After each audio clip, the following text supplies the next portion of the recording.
Welcome back, brothers and sisters. Welcome back, ladies and gentlemen. Interesting video came across my desk today, and that was of Shia Labeouf. I know many of you may know who Shia Labeouf is. If you don't, even Stevens, the first couple of Transformers, that was Shia Labeouf, a major actor in the business in Hollywood. And he had an experience with Jesus Christ. Hallelujah. There's a couple of viral videos of him going around right now, and I wanted to share two of them. Hallelujah. Check out this first clip that I seen of him talking about God. A flawed man like me to fall all the way in love with Christ. It's almost it's almost a statistic. I almost have become like what I always railed against. It's almost cheesy how real it's become for me. And if I wasn't me and I was on the outside looking in, of course he had to come to Jesus moment. Of course, I get the rolling of the eyes from the nons or the non-believers or the atheistics. I understand because I was that. But it's what happened.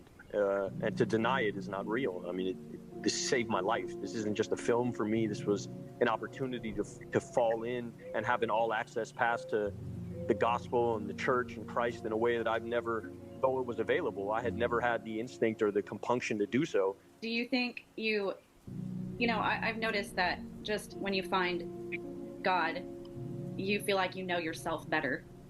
Do you feel like that? Do you feel like you know yourself better now that you? Yeah, I had no idea who I was previous. I mean, I was just living for more achievement, more goals, more animal instinct, pleasure-seeking, selfish, self-centered, dishonest, completely inconsiderate of other people. If I was a nice guy, it was for an end. I had no charity in my life. There was no, I was a tolerant man. These things aren't Christian. Tolerance is a strictly Jewish thing.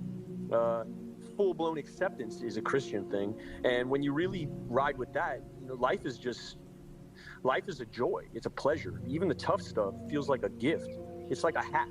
It's like a complete suffering hack. So once you've gotten the hack, once you feel fully embraced by God, there is no suffering. I mean, even the suffering feels like a gift. Wow. That's not in a masochistic sense, but in a purposeful sense. So I was blessed in the way that I entered the faith. And the way I was seduced into my love affair with Christ. It was a full-blown seduction, front to back, and I'm still in it. I guess my message to a non-believer would be, I wish you profound extended pain, the kind of pain that destroys all your plans, that allows you to open up to an incredible life full of joy and harmony and happiness and purpose and connection, unlike anything I've ever experienced before. That your suffering is meaningful. It's actually a gift. That was powerful. He said even suffering is a gift, and that's biblical. Rejoice in your tribulations. Hallelujah. We have to understand life in a Job perspective. That's why we have the book of Job. So it brings more understanding on why tribulation could be there, why suffering could be there, especially when you're in a place where you're following God. Many people want this happy-go-lucky type Christianity. Once you give your life to the Lord, you're just always happy. I'm always happy. It's just not the case. You step into war at that point. You step into spiritual war. Not only what's going on in the physical and the persecution that's going on around you in the world, but the spiritual war is really going against you now. But you have Christ. What you do have is peace. Happiness all the time is not realistic. Peace within all the time is. Hallelujah. The Lord gives you peace. Whom the Son sets free is free indeed. Free of what? Spiritual prison. The Lord is giving you the key. You can come out of those addictions. You can come out of depression. You can come out of anxiety. You can come out of the darkness that you were once in. The Lord is saying, come on, give me your hand. And for somebody like Shia LaBeouf to say, I wish that you come into suffering to the point where you reach rock bottom so that you have nothing else but God, so you can step into this place where you see the bliss. You can step into this place where you see the love of the Lord because you hit rock bottom. It's like in Bible when When it says, I give you over to Satan for the destruction of your flesh. Same thing. Shiloh's saying all kind of biblical stuff. Probably doesn't even really know it. He played a role, I believe it was of a priest. I'm not too sure. A couple years back. I believe this might have been around that time. I don't know where he is now, but the fact that he had that seed planted in him then, it's in him. It's in him. The Lord has touched him deeply. The lady was like, well, do you think that you found yourself more that you're with God? Of course he found himself more. He knows what his purpose is. Everybody walking without God are just people who are walking in something they think is their purpose, when in all actuality, it's their distraction.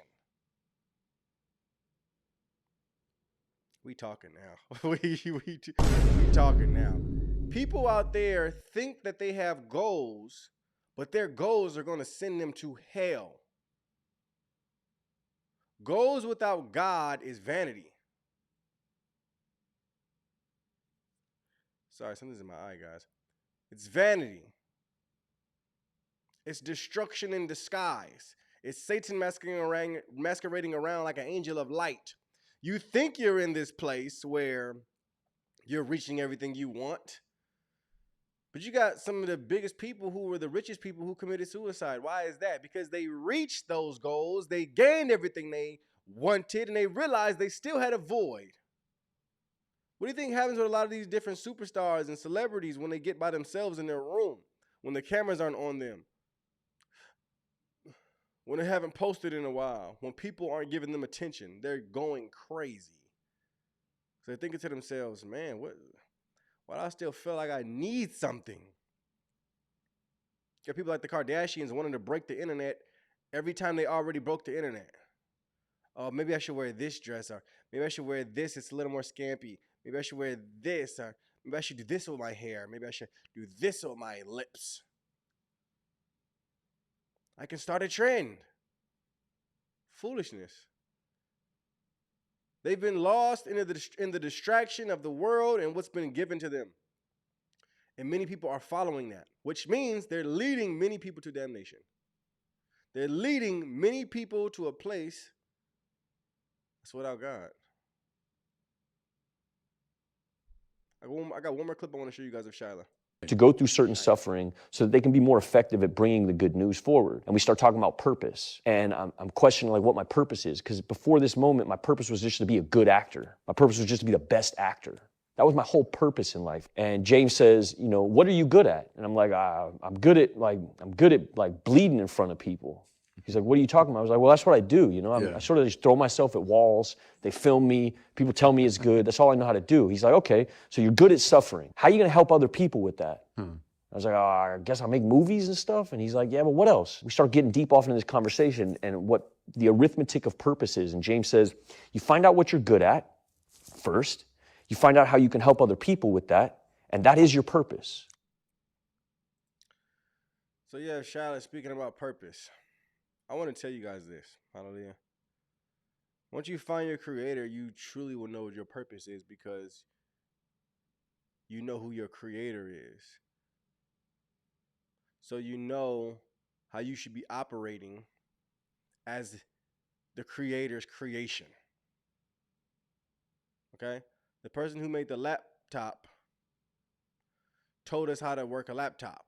The person who made cameras, this camera that's in front of me right here, the Sony A7S Mark III, we understand how to use it because of who made it. The manual it came with. And different people learn from the person who made it, and then they went on to make tutorials. And people learn from those tutorials, and the people who learn from those tutorials taught different people. But it all stemmed from the creator who made the camera. So if you are a human being, your purpose is going to be in who created you.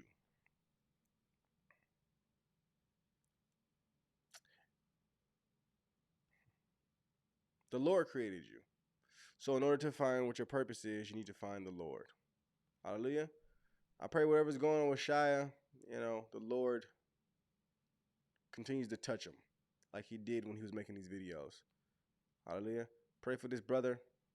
Let me know what you guys think of the video. God bless. Shalom.